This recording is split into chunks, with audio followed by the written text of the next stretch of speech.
A gente está começando uma série sobre escatologia. A partir de hoje, a partir desta quinta, começa a nossa série sobre escatologia. Os irmãos que estão nos assistindo, os irmãos que estão aqui, vamos estar acompanhando. Não perca, irmãos, as quintas-feiras.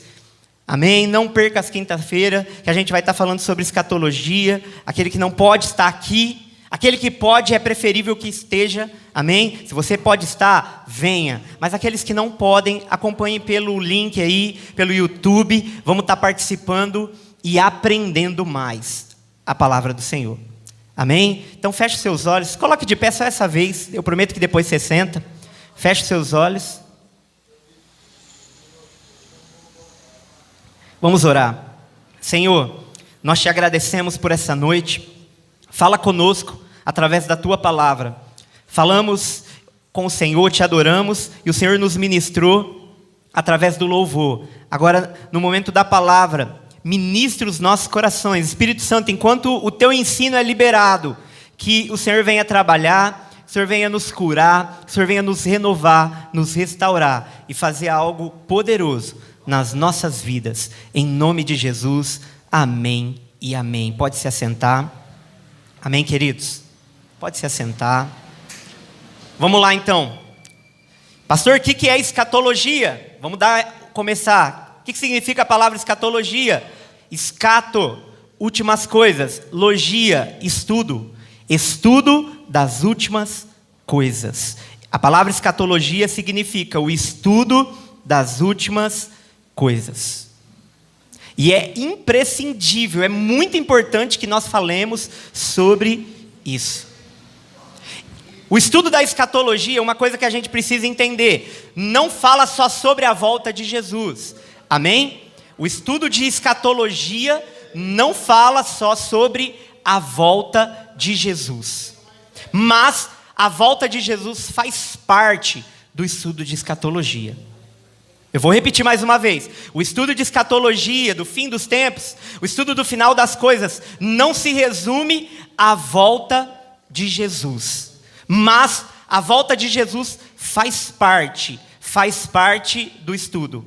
É imprescindível, é a mensagem central. Fala sobre a volta de Jesus.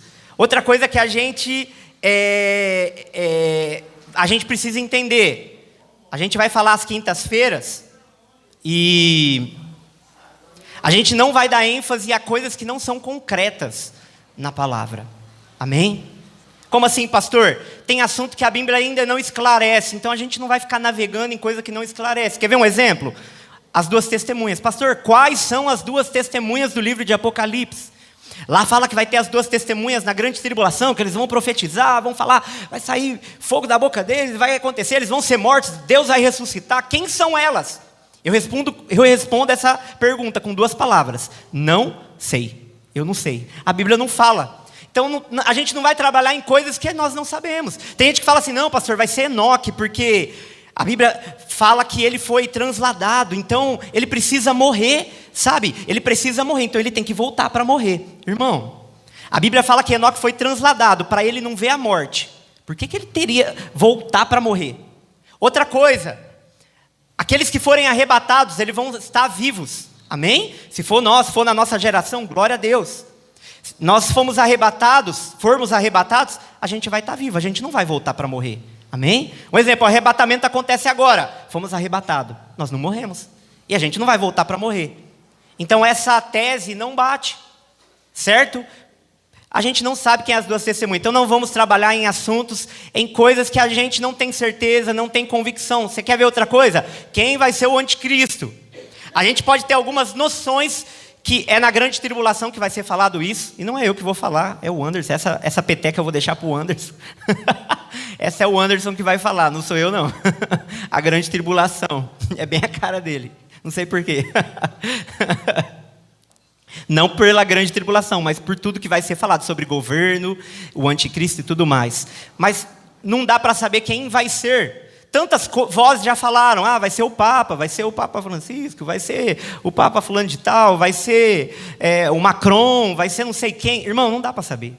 A Bíblia não esclarece. A gente pode ter alguma noção de algumas coisas que vai ser estudado, mas não dá para saber afirmar com certeza. É o fulano de tal. Eu sei que tem gente que tá querendo muito ser, sabe? A gente olha para algumas pessoas assim, no governo assim, algumas pessoas no modo geral na Terra, você começa a olhar e fala, cara, se ele não for o anticristo, ele está trabalhando muito para ser. Ele está querendo muito ser, mas não dá para a gente afirmar quem vai ser. Independente, e é isso que eu quero que você preste atenção, de quem vai ser o anticristo, como vai ser, quem é as duas testemunhas, uma coisa a gente precisa ter certeza. O estudo de escatologia tem um propósito. Não é só trazer informação para a gente. Amém? É isso que eu quero que fique muito claro.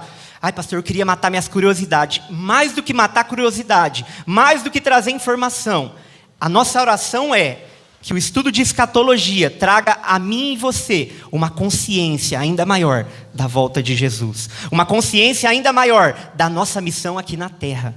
Que a obra não acabou, há uma missão, ela precisa ser concluída. Que o estudo de escatologia, o que a gente vai estar falando essas quinta-feiras, traga em nós uma consciência do nosso amor por Jesus. Irmão, se há algum amor que está esfriando, precisa reavivar esse amor. Essa é a intenção de nós estudarmos escatologia. Se tem alguém que está esfriando o amor, que está meio fraco na fé, o propósito, o intuito é que a gente volte a ferver por Jesus, volte a amar Jesus, volte a amar a sua vinda, volte a amar Ele, volte a trabalhar para Ele, cumprir a missão que foi nos dada. Esse é o maior propósito de nós estudarmos tudo isso. Amém? Então eu acho que essa é a ênfase que a gente precisa dar, certo? Então vamos começar, abre a sua Bíblia em 2 Pedro, capítulo 3, versículo 1.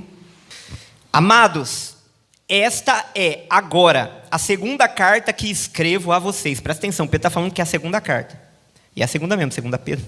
Em ambas procuro, com lembranças, despertar a mente esclarecida de vocês. Ou seja, eu tenho um propósito de enviar mais uma vez essa carta com esse propósito. Esclarecer e despertar, trazer a lembrança, a mente de vocês, sobre o que? Para que se lembrem das palavras que anteriormente foram ditas pelos santos profetas, e também se lembrem do mandamento do Senhor e Salvador, que os apóstolos de vocês lhes ensinaram. Antes de tudo, saibam que nos últimos dias virão escarnecedores com as suas zombarias, andando segundo as suas próprias paixões, e dizendo: onde está a promessa da sua vinda? Porque desde que os pais morreram, todas as coisas permanecem como desde o princípio da criação. Acontece que, de propósito, esquecem que os céus existem desde muito tempo e que a terra surgiu da água e através da água pela palavra de Deus. Com base nesta palavra, também o mundo daquele tempo foi destruído, afogado em água. Pela mesma palavra, os céus e a terra, que agora existem, têm sido guardados para o fogo, estando reservados para o dia do juízo e da destruição dos ímpios. Mas há uma coisa, amados, que vocês não devem esquecer: que para o Senhor um dia é como 1000 anos, e 1000 anos como um dia. O Senhor não retarda a sua promessa, ainda que alguns a julguem demorada. Pelo contrário, Ele é paciente com vocês, não querendo, presta atenção, essa é a chave, não querendo que ninguém pereça, mas que todos cheguem ao arrependimento. Porém, o dia do Senhor virá como um ladrão. Naquele dia, os céus passarão com grande estrondo, e os elementos se desfarão pelo fogo. Também a terra e as obras que nela existem desaparecerão. Uma vez que tudo será assim desfeito, vocês devem ser pessoas que vivem de maneira santa e piedosa, esperando e apressando a vinda do dia de Deus. Por causa desse dia, os céus incendiados serão desfeitos, e os elementos se derreterão pelo calor. Nós, porém, segundo a promessa de Deus, esperamos novos céus e nova terra, nos quais habita a justiça. Por essa razão, amados, esperando estas coisas, esforcem-se para que Deus os encontre sem mácula, sem culpa e em paz. Aí se continuar, fala assim, e considerem a longanimidade do nosso Senhor como oportunidade de salvação, como também o nosso amado irmão Paulo escreveu a vocês. Pedro, ele escreve a segunda carta, e é interessante que ele foca nisso. E hoje o que a gente vai falar, assim, para a introdução, bem simples, como nós devemos esperar. Porque, legal, Jesus vai voltar. Legal estudar sobre estudar sobre o fim das coisas, o fim dos tempos. É muito bom estudar. E a ênfase é a volta de Jesus. E hoje a gente vai falar um pouco sobre isso. Vamos dar uma introdução sobre isso. A ênfase é a volta de Jesus, certo? Isso fica claro. Todo mundo aqui crê que Jesus vai voltar, amém? Ninguém está duvidando não, né? Então, a ênfase é a volta de Jesus. Agora, mediante a isso, nós sabemos que ele vai voltar. Qual é o nosso posicionamento em relação à volta dele?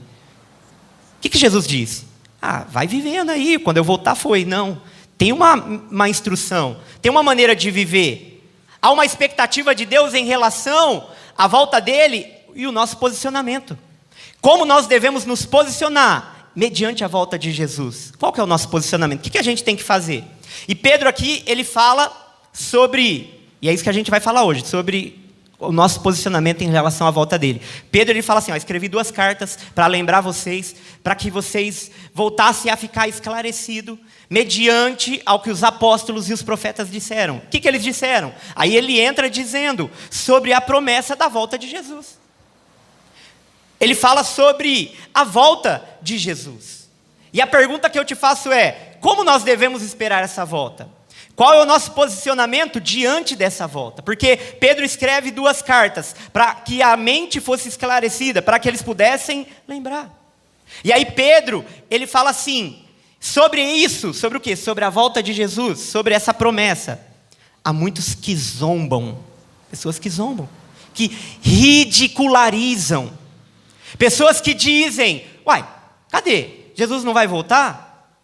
Ele não prometeu a sua volta? Eu estou parecendo até mineiro, né? Ele não prometeu a volta, cadê? Ele não está voltando, eu não estou vendo ele aqui, está tudo aqui. As pessoas estão zombando. E um pouco dessa zombaria é culpa nossa. Eu não digo nossa, mas de um modo geral, aqueles que se dizem cristãos ou proclamam Jesus. Por quê? A gente fica tentando inventar data, gente. Já falaram que Jesus ia voltar em 2000 e 2000 não ia passar, e diziam que estava na Bíblia. Só que não está, irmão. Amém? Esse versículo não está. 2000 chegarás, mas não passarás. Vai acabar em 2000 o mundo. Nós estamos em 2020, o mundo ainda não acabou. As pessoas disseram em 2012, saiu até o filme.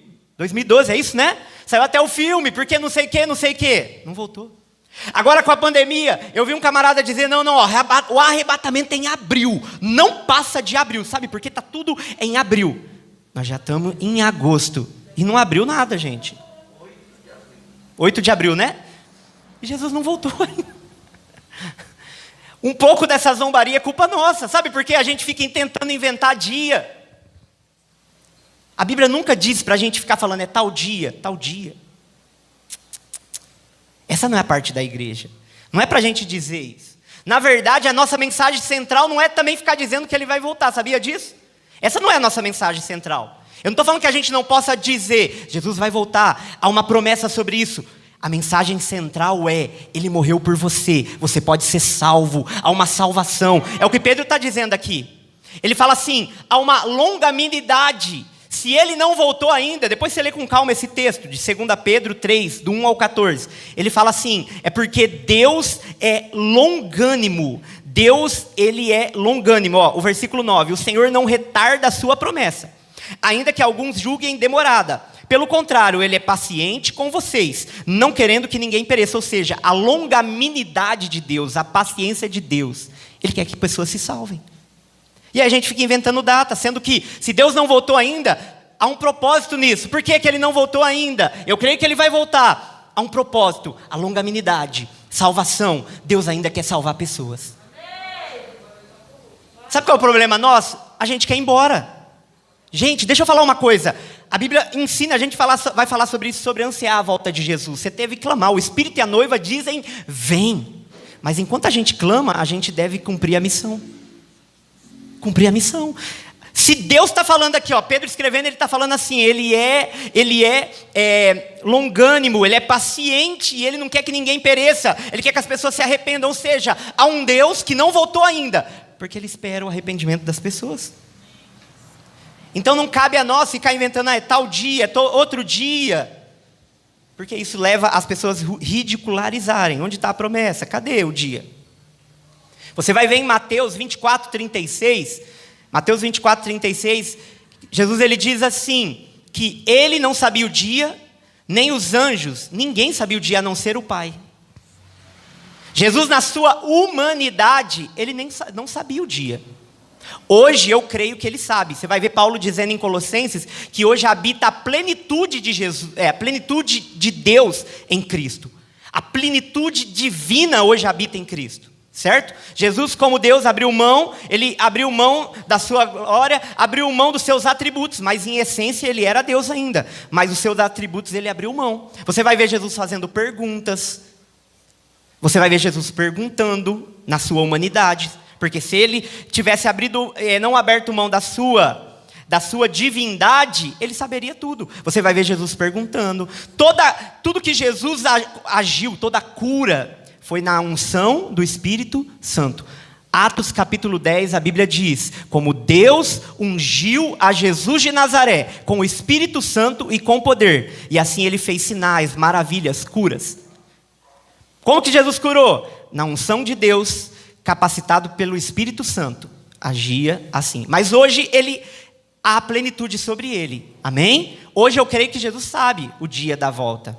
E a gente vai falar sobre isso também. Eu não creio, depois eu vou explicar, que há um dia que Deus já decretou faz tempo. Deus na sua onisciência, ele sabe. Mas eu vou te dizer, Pedro, aqui, essa passagem que a gente leu, a passagem que nós lemos, a gente vai ver Pedro dizendo assim no versículo 12, esperando e apressando a vinda de Deus. Opa, apressando? Como assim apressar a vinda de Deus? Eu vou falar sobre isso também, amém? Mas vai para frente a gente fala. Mas uma coisa a gente precisa entender. Se não sabe o dia, não fica inventando moda, amém? A nossa parte não é fazer isso. Pedro ele fala sobre apressar a vinda. A gente vai falar depois sobre isso. Mas vamos ver o versículo 11 que a gente leu de 2 Pedro 3. Versículo 11. A Bíblia diz assim, ó.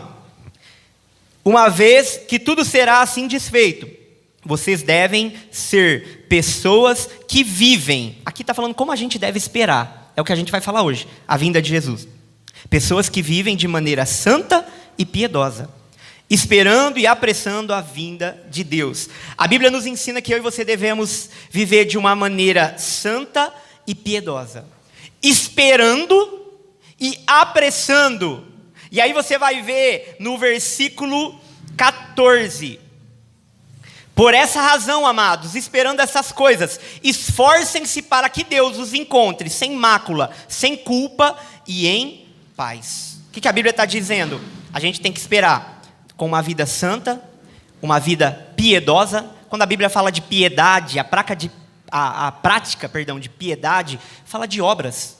É a fé que me impactou, que leva eu a agir em obras, amém? Não é obras por obras. Se for obras por obras, muita gente vai ser salvo. São obras liberadas pela fé. Tiago fala isso. Ele fala assim, você diz que tem fé, mas eu olho para você e não vejo obras. Aí Tiago ele fala assim, eu te mostro a minha fé através das obras. O que Tiago está querendo dizer? Ele fala assim, a fé que nos impacta, a fé que vem de Deus, é uma fé que vai levar eu e você a ter obras. Se não tem obras, é porque não tem fé. Amém? Se não tem obras, é porque não tem fé. Mas nem todos aqueles que têm obras, é porque têm fé. Mas aquele que a fé impactou, automaticamente, vai ter obra. E é isso que Pedro está falando, sobre a vida piedosa. Sobre esperar, sobre apressar. O apressar a gente vai falar mais para frente. Sobre se esforçar para manter santidade, para manter puro, para manter conectado com Deus. O que é esse esforço? É permanecer nele. Pastor, qual que é o meu esforço? Permanece nele. Fica nele, fica na vontade dele, não inventa moda. É só eu e você permanecermos na vontade de Deus. Gente, nós precisamos entender que a maneira que eu e você devemos esperar o Senhor, e a gente vai falar um pouco sobre o esperar, é amando a sua volta. Põe aí, 2 Timóteo capítulo 4, 2 Timóteo 4, olha o que a Bíblia fala. Capítulo 4, 2 Timóteo 4, versículo 8, olha o que a Bíblia diz. Desde agora me está guardada a coroa da justiça, que o Senhor, reto juiz, me dará naquele dia, e não somente a mim, mas também a todos os que amam a sua vinda. A volta de Jesus deve ser amada. Amém? Deve ser amada. Apocalipse 22:17, olha o que a Bíblia diz. O Espírito e a noiva dizem vem. Aquele que ouve, diga vem. Aquele que tem sede, venha. E quem quiser, receba de graça a água da vida. Há um clamor do Espírito com a noiva. Quem é noiva aí? Amém? Você é noiva? Há um clamor do Espírito, não um clamor só da noiva. Amém? É um clamor gerenciado pelo Espírito Santo. O Espírito e a noiva. É um clamor direcionado, gerenciado pelo Espírito Santo, dizendo, vem, Maranata. Essa palavra Maranata é duas palavrinhas. Vem, Senhor Jesus. Maranata, ora vem, Senhor Jesus. Há um clamor. Como que nós devemos esperar a vinda de Jesus? Clamando. Clamando, amando a sua volta. Outra coisa que a gente precisa entender em relação a eu e você. Abra aí a Bíblia em Atos capítulo 1. A gente vai ler bastante a Bíblia, irmão. É Bíblia. Atos capítulo 1, versículo 6. Então os que estavam reunidos com Jesus lhe perguntaram, será este o tempo em que o Senhor irá restaurar o reino de Israel? Jesus respondeu, não cabe a vocês, presta atenção, conhecer tempos ou épocas que o Pai fixou pela sua própria autoridade. Mas vocês receberão poder ao descer sobre vocês o Espírito Santo e serão minhas testemunhas, tanto em Jerusalém como em toda a Judeia e Samaria e até os confins da terra. O que os discípulos estavam perguntando? Sobre o reino físico de Jesus, que iria ser estabelecido, e vai ser. A gente crê num milênio, a gente crê que Jesus, vai ser falado sobre isso, né? Não hoje, mas que Jesus vai vir fisicamente, vai estabelecer o seu reino, um milênio. Isso vai acontecer, você vai ver no Antigo Testamento, há promessas sobre isso. Mas os discípulos achavam que era naquele momento. Pô, ele ressuscitou, ele está aqui, é agora, Senhor, é agora, qual que é o tempo? É agora que o Senhor vai reinar, é agora?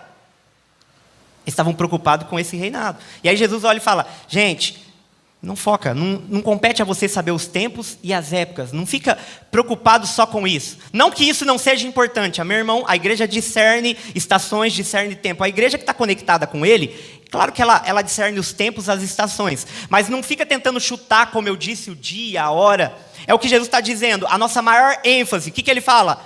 Vocês receberão poder que há de vir sobre vós, que é o Espírito Santo, e vocês vão ser testemunha. O que Jesus está querendo dizer? Vai pregar o Evangelho, vai pregar as boas novas, vai levar o reino, vai falar do reino, vai pregar o reino.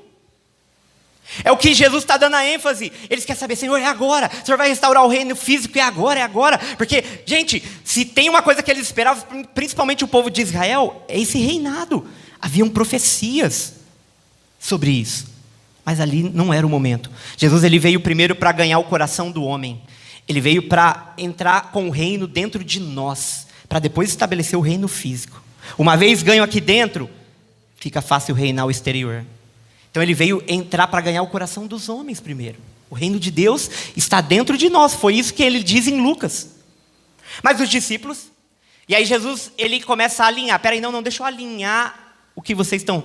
Foca na pregação. Vai testemunhar, se enche do Espírito Santo, vai pregar, vai falar, vai anunciar, vai ser testemunha em Jerusalém, vai ser testemunha na Judeia, Samaria e todo lugar, os confins da terra. Vai pregar o meu reino, vai anunciar o meu reino. Eu e você precisamos entender sobre isso. A gente precisa entender, não podemos perder o foco. Jesus vai voltar, mas a gente precisa pregar, anunciar. Você vai ver, se você continuar lendo o texto, você vai ver uma promessa. Os dois anjos que estavam ali, depois a gente continua lendo, você vai ver. Eles falam assim, por que vocês estão olhando para cima? Esse mesmo Jesus, o Galileu, que está subindo, um dia ele vai voltar desse mesmo lugar, dessa mesma forma, ele vai voltar.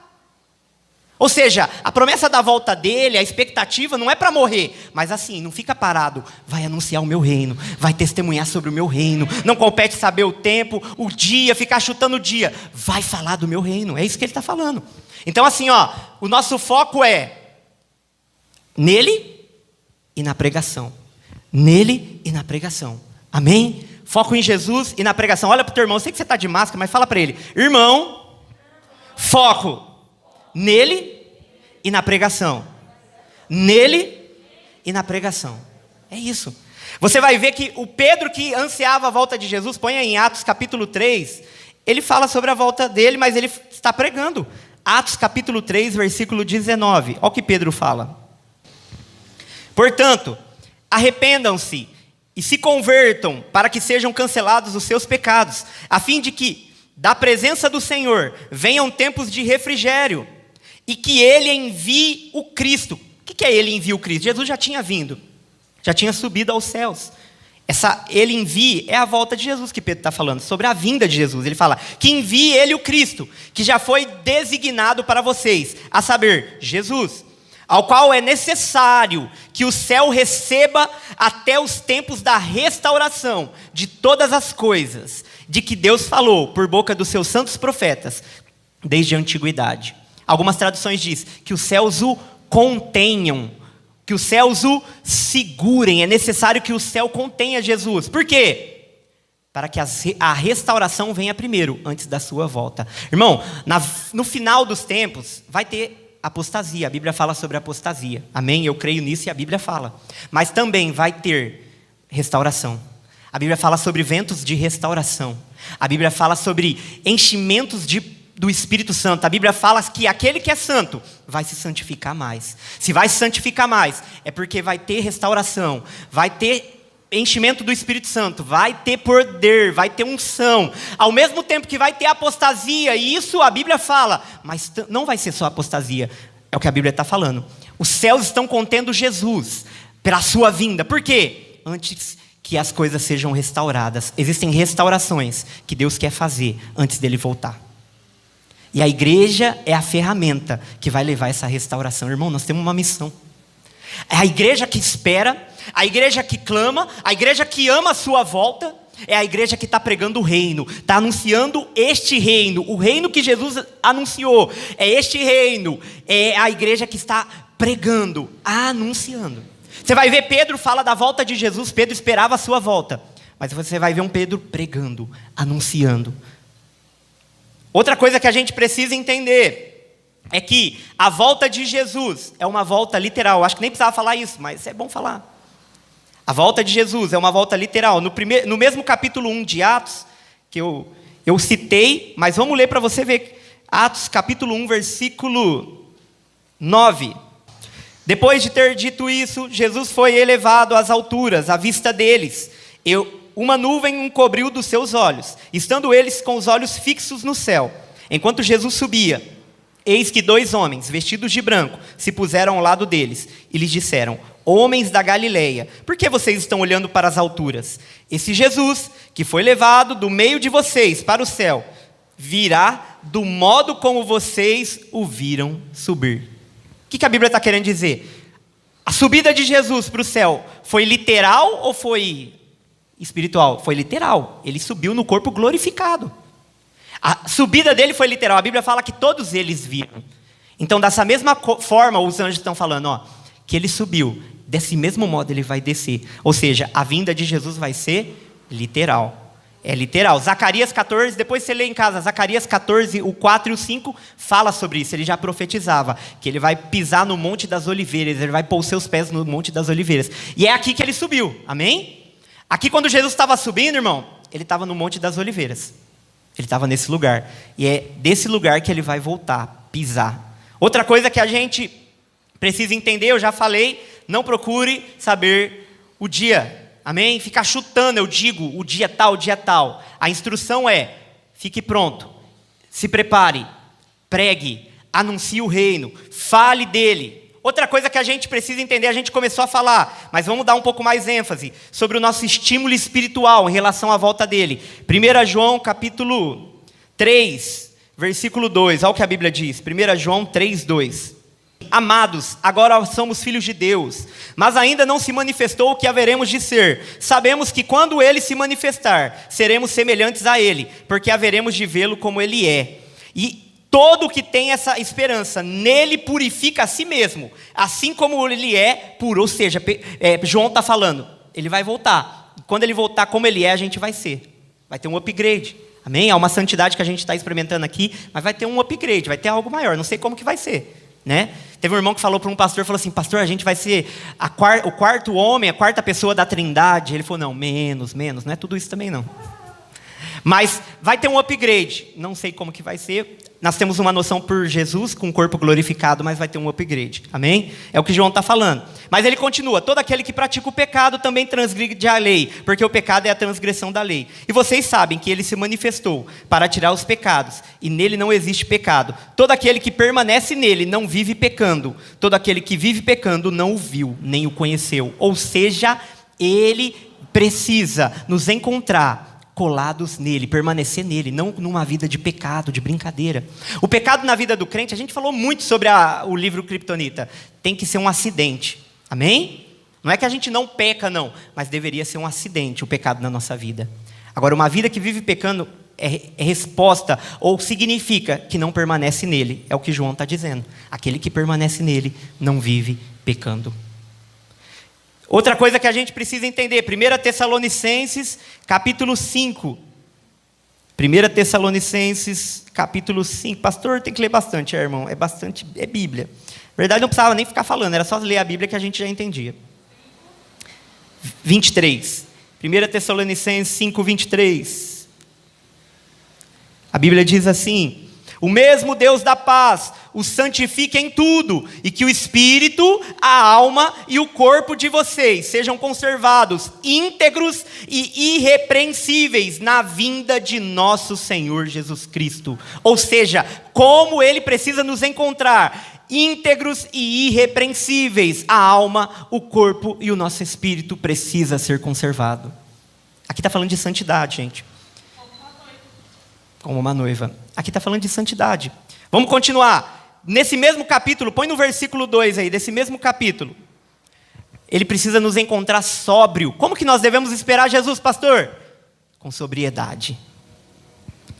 Porque vocês sabem perfeitamente, que o dia do Senhor vem como ladrão da noite. Quando andarem dizendo paz e segurança, eis que lhes sobrevirá a repentina destruição. Como vêm as dores de parto à mulher que está para dar à luz, e de modo nenhum escaparão. Mas vocês, irmãos, não estão em trevas, para que esse dia os apanhe de surpresa como ladrão. Porque vocês todos são filhos da luz e filhos do dia. Nós não somos da noite, nem das trevas. Assim, pois, não durmamos como os demais. Pelo contrário, vigiemos e sejamos sóbrios. Ou seja, fica ligado, fica conectado. Sobriedade. Sabe o que é sobriedade? Você percebe, a pessoa que está embriagada, ela perde os sentidos. Você percebe, alguém está dirigindo embriagado, ela bate facilmente, ela perde o controle do volante. Você percebe que alguém está embriagado, ele não consegue, às vezes ele cai facilmente, ele perde o reflexo. E quando aqui Paulo está falando sobre sobriedade, ele está falando para a gente estar conectado, para a gente não dormir. Por quê? Para a gente estar ligado no que está acontecendo. Quando ele fala de estar ligado, sobriedade, gente, a gente precisa estar conectado com tudo que está acontecendo. No mundo espiritual, muitas vezes a gente não está entendendo. O diabo está brincando e o crente está lá. Não está entendendo o que está acontecendo. Aqui ele está falando, fica ligado, fica com sobriedade. Fica conectado no que está acontecendo. O diabo está brincando, o diabo está fazendo um monte de coisa e o crente está lá, não está vendo, tá? Paulo está falando, ei, acordem, vocês não estão nas trevas, vocês estão na luz. Então fica acordado, fica conectado, fica ligado. Fica ligado o que está acontecendo, fica ligado o que o reino, aonde o reino quer entrar, o reino está fazendo, o que Deus está fazendo. Muitas vezes a gente não está entendendo o que Deus está fazendo. A gente fica, mas será? O que está acontecendo? Não sei. Precisamos ficar ligado. Você vai ver uma passagem, a da Samaritana. Jesus está ganhando uma cidade através daquela mulher. E os discípulos, Senhor, o Senhor comeu, o Senhor quer comer, está com fome. Ele, gente, a minha comida é fazer a vontade de Deus. Acorda, gente, acorda. Você vai ver os discípulos desligados, muitas das vezes, não entendendo o que estava acontecendo. E muitas vezes a igreja, muitas vezes, quando eu falo igreja, de um modo geral, não só o Ministério Caminho, muitas vezes a igreja está desligada, não está entendendo o que está acontecendo. Então, sobriedade. Fala para o irmão, fica sóbrio, irmão. Sóbrio. Se for para se embriagar, seja do Espírito Santo, amém? Seja do Espírito Santo, aí sim. Romanos 8,18. Romanos 8,18. Uma palavrinha que é duro, mas a gente precisa de mais. Você quer que eu fale ela? Eu vou falar o nome de alguém, vocês vão lembrar rapidão. Jó. Paciência, a gente precisa de muita paciência, gente. A Bíblia ensina. Porque para mim tenho por certo que os sofrimentos do tempo presente não podem ser comparados com a glória a ser revelada em nós. O que Paulo está falando? Gente, ei, o sofrimento que a gente passa, paciência, permanece firme, tenha paciência, porque a glória que vai ser revelada quando ele voltar é muito maior. Por isso vale a pena esperar, vale a pena ter paciência. Põe aí, Tiago 5, 7 e 8, capítulo 5, versículo 7 e 8. Eu não ia ler, mas vamos ler esse versículo. Portanto, irmãos, sejam pacientes até a vinda do Senhor. Pacientes. Eis que o lavrador aguarda com paciência o precioso fruto da terra, até receber as primeiras e as últimas chuvas. Sejam também vocês pacientes e fortaleçam o seu coração, pois a vinda do Senhor está próxima. Paciência e se fortalece. O pastor pregou aqui sobre fortalecer. Fortalecei-vos no Senhor e na força do seu poder. A Bíblia está falando. Deus não está falando, ó, gente, aguenta as pontas aí, vai aguentando e vai. Não é aguentar de qualquer jeito, é paciência e fortalecimento. Deus, ele tem uma provisão de fortalecimento para mim e para você. Muitas vezes a gente está sofrendo coisa que não precisava sofrer, sendo que Deus está falando, ei crente, eu estou liberando fortalecimento para você. Vem pegar, vem buscar, eu quero te fortalecer na minha presença, na força do meu poder. Tenha paciência, mas se fortaleça na minha presença, até a volta dele. É outra coisa que todos nós precisamos. E eu quero entrar em outra área, além do estímulo espiritual, em santidade, sobriedade, paciência. A gente podia falar um monte de coisa. A recompensa, gente, isso é sensacional. Apocalipse 22, 12, olha o que a Bíblia diz.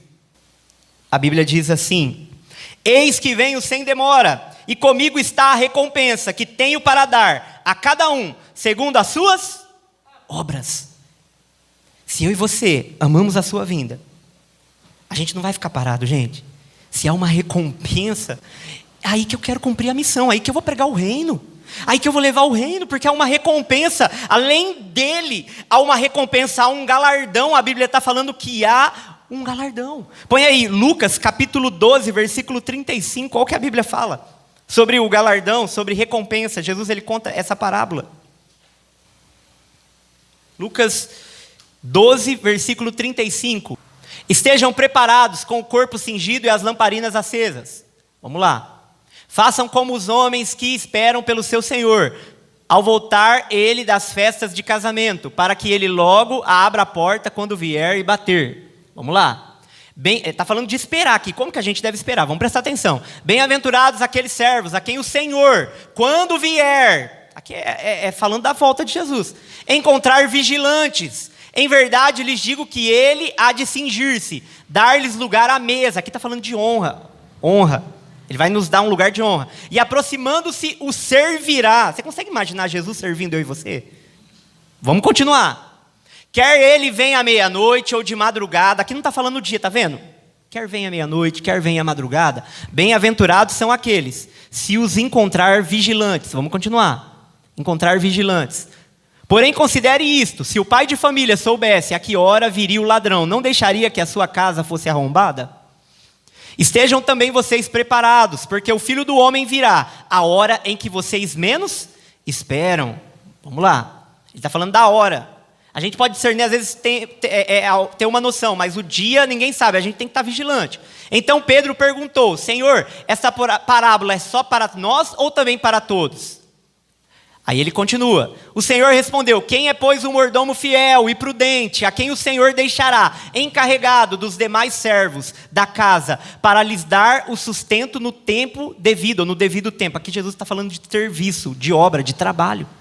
Ele está falando de trabalho. Vamos lá. Bem-aventurado aquele servo a quem seu Senhor, quando vier, achar o quê? Fazendo assim.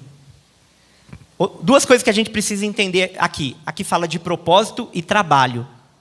Fazendo assim. Quando ele fala assim, ele está falando do propósito. Não é fazer o que eu penso, o que eu acho. É fazer o propósito que eu fui chamado para fazer. Segundo, fazendo. Tem que estar fazendo. A Bíblia ensina que a volta de Jesus sobre a nossa vida, ele quer nos encontrar. Como que ele quer encontrar a gente? O que é esse vigiar? Servindo ele. Trabalhando para ele. Cumprindo a missão. A Bíblia diz, ele quer encontrar eu e você cumprindo a missão, servindo, fazendo. Isso fala de obra, de trabalho, fala da missão, levar o reino. Assim, quando ele fala assim, ele está falando do propósito, que cada um fomos chamados. Eu e você, cada um aqui tem um chamado, tem um propósito. E é na presença dele que você vai descobrir esse propósito. Ele quer que eu e você esteja fazendo assim. Não é qualquer jeito. Vamos trabalhar, vamos... Não. Qual é o propósito da tua vida? O que ele chamou você para fazer? Faça o que ele te chamou para fazer. Vamos lá. O 44. Em verdade lhes digo que confiará todos os seus bens. Você sabia que a gente vai exercer autoridade no milênio? Depois a gente vai falar disso, mas sabia que a gente vai ter... Você vai ver algumas parábolas, Jesus falar sobre o governo de cidades. Você sabia que Paulo diz que a gente vai julgar os anjos caídos? Você sabia que a gente vai julgar o mundo vindouro? Você sabia disso, que a gente vai exercer essa autoridade? Você sabia, como eu disse e vou repetir, eu e você vamos exercer autoridade sobre cidades? Quando Jesus volta e estabelece o milênio, a Bíblia fala sobre isso. Vai confiar os seus bens. Aquele que honra o Senhor. Aquele que vive o propósito. Aquele que faz. Aquele quem o Senhor encontrar fazendo assim. Irmão, vai ter autoridade, vai exercer autoridade. Isso é uma honra. É uma honra dada por Jesus. É uma honra que o Senhor nos dá. É uma honra que o Senhor nos dá. Então, eu e você precisamos estar focados nisso. Ele vai voltar. Como Ele quer nos encontrar? Amando a sua vinda, clamando pela sua vinda, pregando o reino, esse reino que Ele falou, focado nele, mas pregando o reino, ligado nele, conectado nele, com santidade, sobriedade, paciência, focado na recompensa, ligado que Ele vai nos recompensar, trabalhando, cumprindo a missão com zelo, com propósito. E eu queria entrar para o final para dizer que a gente precisa entender algo. Eu vou finalizar com isso. Eu não creio que tem uma data determinada já, que Deus já determinou. Deus, Ele sabe na sua onisciência. Jesus hoje sabe qual é o dia da volta dEle. Amém? Jesus, Ele sabe qual vai ser esse dia. Na sua onisciência, Ele sabe. Mas você vai ver Pedro dizendo, o texto que a gente leu, 2 Pedro 3,12, apressando a vinda de Jesus. Você vai ver Jesus falando sobre o final, e sabe como Ele finaliza para falar que quando vai vir o fim? Ele fala assim, quando o evangelho, este evangelho do reino, for pregado a todo mundo, então virá o fim. Quem que vai pregar o evangelho do reino? Olha para o teu irmão e fala, é você, irmão. Você quer a volta de Jesus? Vai pregar esse evangelho do reino. Apressando a vinda de Jesus. Quer apressar a vinda dele? Vai pregar o evangelho esse evangelho do reino. Vai pregar. A Bíblia diz, quando esse evangelho do reino for pregado a todo mundo, então vai vir o fim. Pedro diz, apressando a vinda de Jesus. Você vai ver sobre ele encontrar e você fazendo a missão. Quer que Jesus volte? Então vai pregar, vai anunciar o reino. Fica pronto, fica preparado, se guarda em santidade, se guarda em amor, se guarda em paciência. Mas cumpre o propósito, cumpre a missão. Pregue. E tem uma analogia sobre a arca, um exemplo da arca. Você vai ver lá em Gênesis capítulo 6, Deus dizendo assim, que o homem se corrompeu. E aí o tempo do homem será 120 anos. 120 anos. Aí a gente pensa assim, 120 anos, então Deus está dando 120 anos para Noé terminar a arca. Se a gente fazer a conta, a conta não bate. Você vai ver que Noé, com 500 anos, teve os 3 filhos dele. Depois que ele teve os 3 filhos, presta atenção, depois que ele teve os 3 filhos, a Bíblia fala que Deus fala com ele sobre o dilúvio. E aí você vai ver que o dilúvio vem antes do ano 600 de Noé. Ou no ano 600. Ou seja, se a gente fazer a conta, dá menos de 100 anos. Dá menos de 100 anos. Não bate. Deus falou 120 anos. Uai, o dilúvio veio com menos de 100 anos. Quando Deus ele fala 120 anos, eu creio, eu acredito, que era Deus dizendo que a idade do homem iria baixar. Você vai perceber depois de Gênesis 6, 7, 9, 10, você vai ver que a idade das pessoas vai baixando. Homens que viviam 900 anos, Matusalém, você vai ver as pessoas vivendo menos. Você vai ver um Moisés que viveu 120 anos, e ele diz assim, que 80 anos e 90 é enfado e canseira. Você vê que a idade do homem diminuiu. Homens que viviam 900 viviam menos. Quando Deus ele fala que a idade do homem vai ser 120, ele está querendo dizer que vai diminuir o tempo da existência de cada homem. Aqui na terra, é claro. Então, quando Deus ele está falando disso, ele está falando da idade da humanidade, o tempo da humanidade na Terra. Ele não estava falando do tempo que viria o dilúvio. Sabe quando o dilúvio veio? Você já se perguntou, quando que o dilúvio veio, pastor? Quando Noé terminou a arca. Sabe quando o dilúvio veio? Quando Noé terminou a arca. A arca representa a igreja. A arca representa eu e você. A igreja representa o Senhor. Quem que é a volta de Jesus aí? Vai terminar a arca. Termina de fazer a arca que Jesus vai voltar. Termina de fazer a arca, Jesus vai voltar. É só a gente cumprir a missão. É só eu e você cumprirmos a missão. Eu e você temos que estar pronto, eu e você temos que estar cheio. Você quer ver uma coisa que as pessoas falam? Vai ser trabalhado sobre a repescagem. Pastor, não, se Jesus voltar, eu fico para a repescagem. Se eu não for nessa remessa, eu vou na próxima. Muitas vezes tem pessoas brincando, não estão vigiando. E ele vai ficar e não vai ter mais retorno. Não vai ter mais volta. Por que Jesus diria tanto para a gente vigiar? Você vai ver lá na parábola em Mateus 25, das virgens. Vigia, vigia. E o noivo vem, a porta se fecha, as imprudentes não entram. Por que Jesus diria para a gente vigiar tanto? Para depois ter uma repescagem. Muitos que ficarem, não vai ter uma segunda chance. Vai ter salvação na grande tribulação? Eu acredito que vai ter. Mas muitos que brincaram, vai ficar. É como o pecado contra o Espírito Santo. Tem pessoas que pecam contra o Espírito Santo e não tem mais volta. João diz, tem pecado que eu falo para não orar. E assim, naquele dia, muitos vão ficar e não vai ter mais volta. Por isso, querido, você quer uma instrução? Se encha do Espírito Santo, transborda do Espírito Santo. Faça como as virgens prudentes. Encha a lamparina, transborda, se encha do Espírito Santo. Você quer ver outra coisa? Cumpra a missão. Cumpra a missão que Deus chamou eu e você para fazer. Você vai ver Jesus contando a parábola. Lá em Mateus, depois você lê em casa, Mateus capítulo 21, se eu não me engano.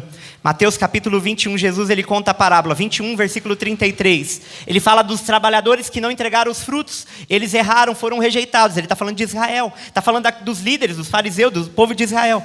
Mas ele fala assim, que a vinha foi entregada para um outro grupo. E aí a Bíblia diz assim, e esse grupo vai entregar os frutos. Sabe quem que é esse grupo? Olha para o teu irmão, fala, é você, irmão, outro grupo. É a igreja. Eu e você nascemos debaixo de uma palavra profética. A igreja vai entregar os frutos. A igreja vai cumprir a missão. A igreja vai cumprir. Eu estou falando a igreja. Você quer cumprir a missão? Fica na igreja. Seja igreja. Se encha do Espírito Santo. Cola na igreja. Quem quer cumprir a missão aí? Você quer cumprir a missão? Seja igreja. Cumpra a missão como igreja. E nós vamos entregar os frutos. E eu encerro. Gente, tem como pôr? Joga o vídeo ali. É 2 minutos esse vídeo.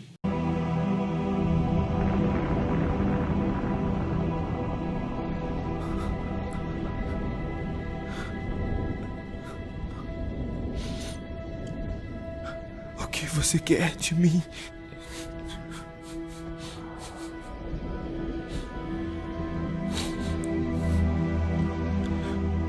Eu não entendo.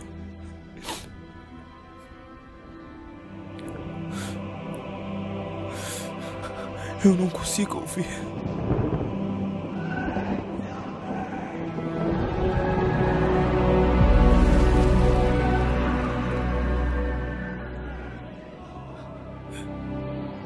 Tudo bem.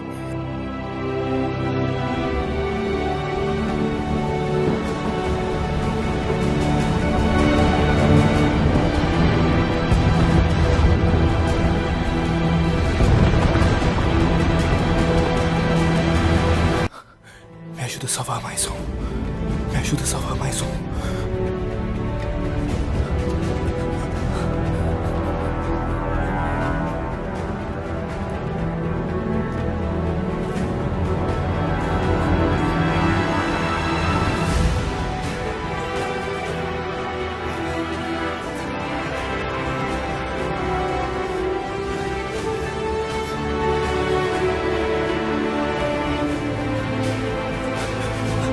Por favor, me ajuda a salvar mais um.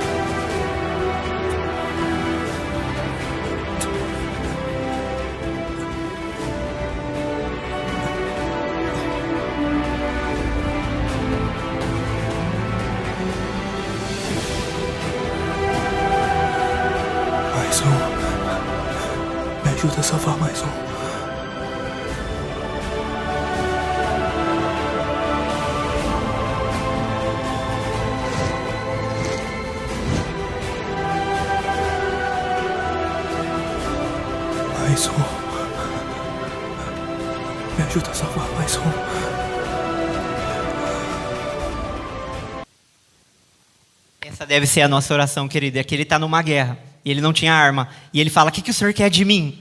E ele começa a salvar os soldados no meio da guerra, para não morrer, um por um. E a cada hora ele falava: Senhor, me ajuda a salvar mais um. Essa deve ser a nossa oração. Quando você acordar de manhã, fala para o Senhor: Senhor, me ajuda a salvar mais um. Me ajuda a cumprir a missão, o teu propósito, levar o teu reino. Aplauda ele bem forte, amém?